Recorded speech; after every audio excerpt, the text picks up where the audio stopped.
Greetings folks, in this video I want to talk about thermal performance on the Legion Y740. This is very important, not just from the consumer standpoint, but I want all manufacturers to please take notice of this.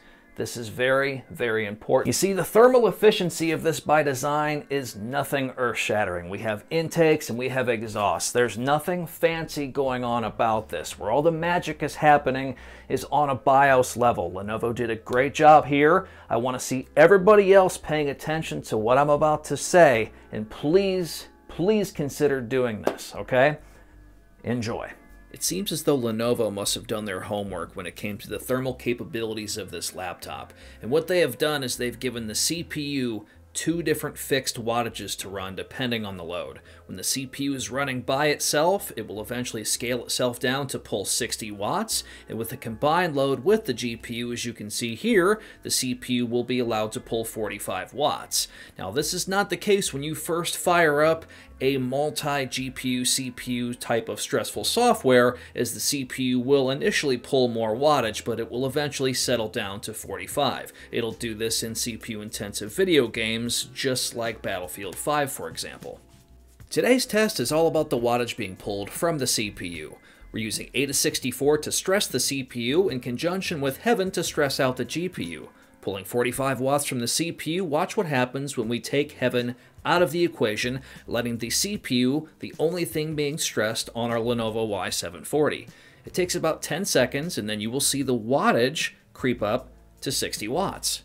I like what Lenovo's done here. They've recognized that they do have the thermal headroom within this Y740 to actually allow the CPU to pull that level of wattage when the GPU is not being used with it. Very nice for video editing.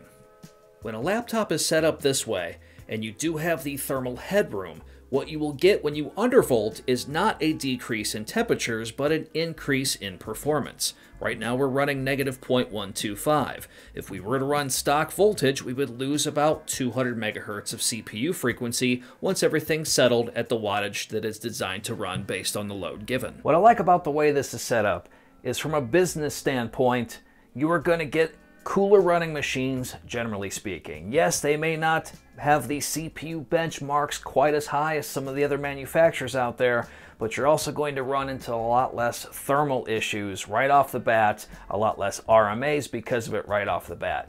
Generally speaking, an RMA is going to be more likely due to thermal inefficiency than it is a small couple 100-point deficit based on a benchmark that you ran on Steam. The bottom line is this. Manufacturers out there, when you test your hardware, test this stuff uncapped and uncorked and see what your thermal performance is based on the wattage that you're pulling at that point.